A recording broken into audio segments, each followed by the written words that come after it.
ইফতারির মাত্র বাকি আছে 10 মিনিট, সামনে ইফতারি রেডি, পানিও রেডি, রোজাদার বয়া রইছে, খালি বারবার ঘড়ির মধ্যে তাকায়। সারা দিনে যেই পরিমাণ ঘড়ি না থাকছে 10 মিনিটের মধ্যে 13 বার ঘড়ির দিকে তাকায়। মুয়াজ্জিন মরলো, এখনো কেন আজান দেয় না, মাইকে কেন আওয়াজ দেয় না? ঠিক নেই, মাথা গরম, এখনো টাইম হয় নাই।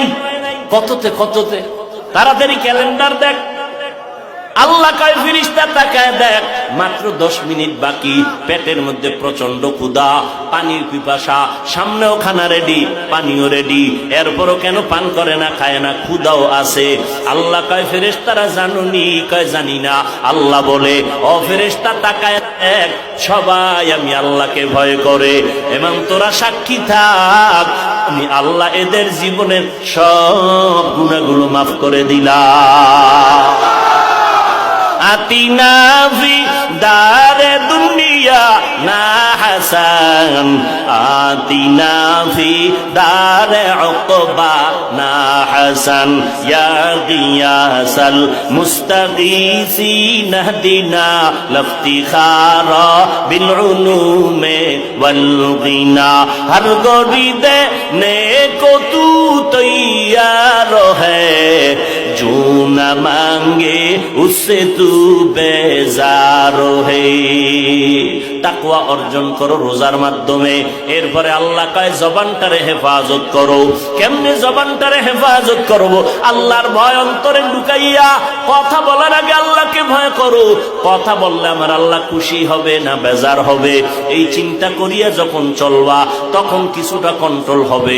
আর একটা কাজ হলো জিহ্বার দ্বারা কিছু কিছু মৌলিক গুনার কথা বন্ধ করো, কিছু মৌলিক নেক আমল চালু করো। তাহলে একটা পাত্রের মধ্যে কিছু থাকলে অন্যটা রাখা যাবে না, খালি পাত্রের মধ্যে অন্য কিছু ঢুকতে পারে। জিহ্বাটারে যদি নেক আমল দ্বারা চালু রাখো, গুনাহ সহজে হবে না। জিহ্বাটারে নেক আমল দিয়া চালু রাখো, গুনাহ কম হবে। 1 নম্বরে শপথ করো, রমাজান আসতেছে, এখন থেকেই তৈরি হয়ে যাব। এই জিহ্বা দ্বারা যেই পরিমাণ মিথ্যা কথা বলছি, সামনে আর মিথ্যা বলবো না। মিথ্যা বললে কলব মরিয়া যায়, চেহারার নূর নষ্ট হয়ে যায়, আমল নষ্ট হয়ে যায়। একটা মিথ্যাকে ঠিক রাখার জন্য হাজারো মিথ্যার তালি দেওয়া লাগে। মিথ্যা বন্ধ করে দাও। আল্লাহর নবী বলেন, মিথ্যাবাদী জাহান্নামী। মিথ্যার দ্বারা মানুষের জিন্দেগি বরবাদ হয়ে যায়। আল কিযবু ইহুলিক। আল্লাহ কোরআনে বলেন, ওয়াইলু ইয়াউমা ইযিল মুকাদ্দিবিন, ওয়াইলু ইয়াউমাইযিন লিল মুকাদ্দিবিন। মিথ্যাবাদীর জন্য ওয়াইল নামক জাহান্নাম। আল্লাহর নবী বলেন, ইয়াকুমাল কিযব ফা ইন্নাল কিযবা ইয়াহদি ইলাল ফুজুর ওয়া ইন্নাল ফুজুরা ইয়াহদি ইলান নার। মিথ্যাবাদীর চূড়ান্ত ফলাফল হলো জাহান্নাম। 2 নাম্বার, জবানকে হেফাজত করো। গীবত শিকায়াত করা যাবে না। গীবত করা হালাল না হারাম? জোরে বলেন। ওয়াইলুল লিকুল্লি হুমাযাতিল লুমাযা।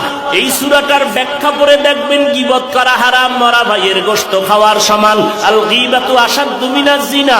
নবী বলেন, জিনা করার থেকেও গীবত করা মারাত্মক অপরাধ। এই গীবত থেকে জবানকে হেফাজত করো। তবে এই সূরার ব্যাখ্যা পড়লে দেখবেন 4 কারণে গীবত করা ওয়াজিব, না করলে গুনাহ হবে।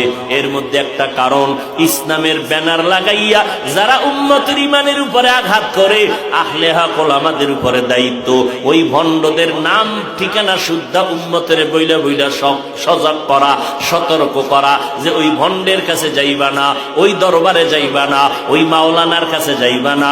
এইভাবে আহলে হকরা বললে এটা সওয়াব হবে, এই গীবত করলে এটা সওয়াব, এই গীবত না করলে গুনাহ হবে।